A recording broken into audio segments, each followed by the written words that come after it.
This negotiation process has gone on for a long time, and on a number of occasions press queries came into the joint press office that we run, and on occasions it looked as if the story was out.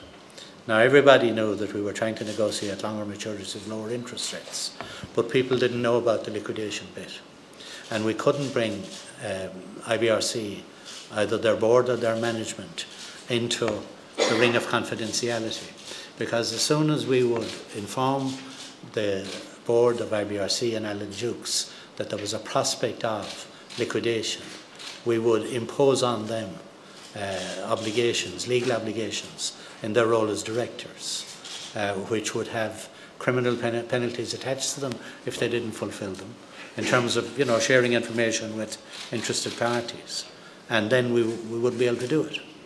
So we were in a position all the time that a leak, not about the total thing, but any market of sensitive information that focused on the liquidity as the starting point, the liquidation of IBRC as the starting point, put us into trouble.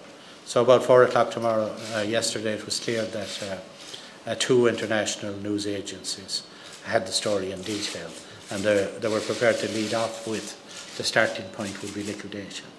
So at that point, under the Anglo-Irish bank legislation, I was able to nominate a person who would take over the functions of the board of IBRC. And I did that shortly after 4 o'clock. And we put in a person from KPMG, but it was a holding position. It might have held for a day, it might have held for 2 days, but there was a risk. And you see, everybody says IBRC Anglo clapped out bank, but clapped out and all as it is, there are taxpayers' assets in there to the value of around somewhere between 12 and 14 billion. And did you ever hear of a liquidation where someone announced a liquidation and we're going to do it next week?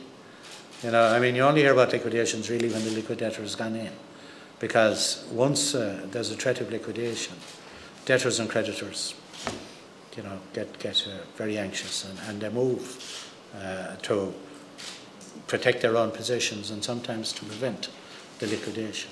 So it was at that point.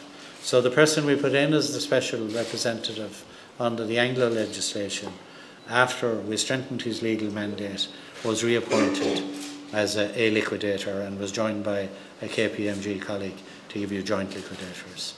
The president signed about 7:15 this morning, and then I needed to sign a whole raft of legal orders, which I couldn't sign until I was empowered by the Act being signed. So I got those signed by around 8 o'clock this morning, and that gave the mandate then to the liquidators. But there was no one in the ECB said, you have to do this first. It was all the one package, and it was all intended to run seamlessly on the one Dáil occasion.